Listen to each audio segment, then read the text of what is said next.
Hello hi welcome to cook class kitchen. இன்றைக்கி நம்ம கிச்சனில் ஒரு சூப்பரான ரெசிபி தான் பார்க்க போகிறோம்.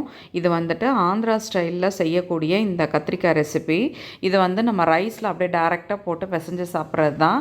குழம்புலாம் தேவைப்படும். அவங்களுக்கு ஒரு பொரியல் இருந்தால் கூட போதும், அதை அப்படியே ரைஸில் மிக்ஸ் பண்ணி சாப்பிட்ருவாங்க. ஆனால் ஸ்பைஸியாக இருக்கும். அதே மாதிரி தான் இதுவும். நம்ம இந்த கத்திரிக்காவை நல்லா ஸ்பைஸியாக பண்ணிவிட்டு அதை ஒயிட் ரைஸில் போட்டு சாப்பிட்றது தான். ரொம்ப சூப்பரான ரெசிபி. வாங்க எப்படி செய்கிறதுன்னு பார்க்கலாம். இப்போது நான் இதுக்கு ஒரு மசாலா தான் அரைக்க போகிறேன். இதுக்கு காரமே பச்சை மிளகாய் காரம் தான். ஒரு பச்சை மிளகாய் தான் காரம் இல்லாத, மீதி எல்லா பச்சை மிளகாவும் நல்லா காரமாக இருக்கும். அதுக்கப்புறம் கொஞ்சம் ஒரு 5-6 பல் பூண்டு, சின்ன துண்டு இஞ்சி, இதை நல்லா கொரப்பாக அரைச்சிக்கலாம். நைஸாக அரைக்க தேவையில்லை. இப்போ அடுப்பில் வானல் வச்சுட்டு நம்ம ஒரு ஸ்பூன் அளவு எண்ணெய் சேர்த்துக்கலாம். கொஞ்சமாக கடுகு போட்டுட்டு ஒரு 4-5 காஞ்ச மிளகாய் விதை இல்லாமல் எடுத்து வச்சுருக்கேன்.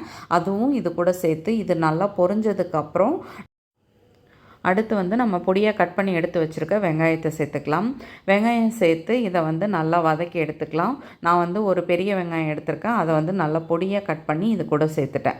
இப்போது இந்த வெங்காயம், மிளகாய் இதெல்லாம் நல்லா வதங்கினதுக்கப்புறம் இந்த காய்க்கு எவ்வளோ உப்பு தேவையோ அந்த உப்பை இது கூடயே சேர்த்துக்கலாம். சேர்த்துட்டு நம்ம கொரப்பாக அரைச்சி எடுத்து வச்சுருக்கோம் இல்லையா, அந்த பச்சை மிளகாய், பூண்டு, இஞ்சி இதெல்லாமே இதை இப்போ இது கூட நம்ம சேர்த்துக்கலாம். இப்போ உப்பு சேர்த்தாச்சு. உப்பு சேர்த்ததுக்கப்புறம் இதையும் சேர்த்துட்டு இதோட பச்சை வாசனை போகிற வரைக்கும் நம்ம நல்லா அந்த எண்ணெயில் ஒரு 2 மினிட்ஸ் நல்லா வதக்கி விட்டுடலாம். அதுக்கப்புறம் அதிலேருந்து ஒரு நல்ல வாசனை வரும். அதுக்கப்புறம் தான் நம்ம கத்திரிக்காவை நல்லா நீளமாக கட் பண்ணி எடுத்து வச்சுருக்கோம். அதை பூச்சி இல்லாமல் கத்திரிக்காவை நல்லா கட் பண்ணி எடுத்துக்கோங்க. கொஞ்சமாக மஞ்சத்தூள் சேர்த்துக்கலாம். இதுக்கு காரம் பச்சை மிளகாய் காரம் தான், வேறு எந்த காரமும் நான் சேர்க்க போகிறது கிடையாது. அடுத்து கொஞ்சமாக மஞ்சத்தூள் சேர்த்துருக்கோம், அவ்வளோதான். இப்போது இந்த கத்திரிக்காவை முடிஞ்ச வரைக்கும் எவ்வளோ மெல்லிஸாக கட் பண்ண முடியுமோ அந்தளவு கட் பண்ணிங்க. நான் அவசரத்தில் செய்கிறதுக்காக கொஞ்சம் வேகமாக செஞ்சேன், அதனால் கொஞ்சம் பெருசாக இருக்கும். ஆனால் காய் ரொம்ப இலசாக இருந்ததுனால ஈஸியாக வெந்துடுச்சு. எதுக்காக நம்ம மெல்லிஸாக கட் பண்ணுங்கன்னு சொல்கிறோம்னா அது அப்போ தான் வேகும், அதுக்காக தான். இப்போது காய் சேர்த்தாச்சு.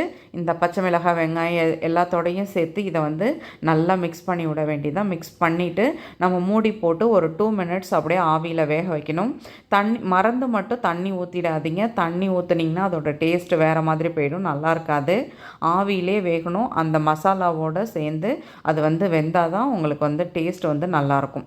இப்போது ஒரு 2 மினிட்ஸ் ஆகிடுச்சு. நம்ம எடுத்து இதை நல்லா மிக்ஸ் பண்ணிவிட்டு அதுக்கப்புறமும் நம்ம மூடி போட்டு இதை நம்ம ஒரு 2 மினிட்ஸ் அப்படியே வச்சிடலாம். இதே மாதிரி ஒரு 2 நிமிஷம் மூடி போட்டு எடுத்து கிளறி விட்டுட்டு, இல்லைன்னா அடி பிடிச்சிரும்.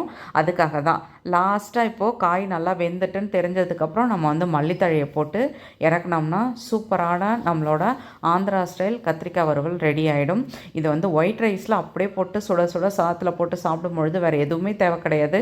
ஒரு அப்பளம் மட்டுமே போதும். இல்லை வேணும்னா ஆம்லேட் கூட நீங்கள் வச்சுக்கலாம். இப்போது சுட சுட சூப்பராக நம்மளோட ஆந்திரா ஸ்டைல் கத்திரிக்காய் வறுவல் ரெடி ஆகிடுச்சு. நீங்களும் வீட்டில் ட்ரை பண்ணி பாருங்கள். கண்டிப்பாக உங்களுக்கு பிடிக்கும். வீடியோ பிடிச்சா லைக் பண்ணுங்கள். என்னோடய வீடியோ உங்களுக்கு யூஸ்ஃபுல்லாக இருந்தால் சப்ஸ்கிரைப் பண்ணிக்கோங்க. மறக்காமல் செஞ்சு பார்த்துட்டு உங்கள் கமெண்ட் சொல்லுங்கள். மறக்காமல் ஃப்ரெண்ட்ஸ் அண்ட் ஃபேமிலிக்கு ஷேர் பண்ண மறந்துடாதீங்க. தேங்க்யூ.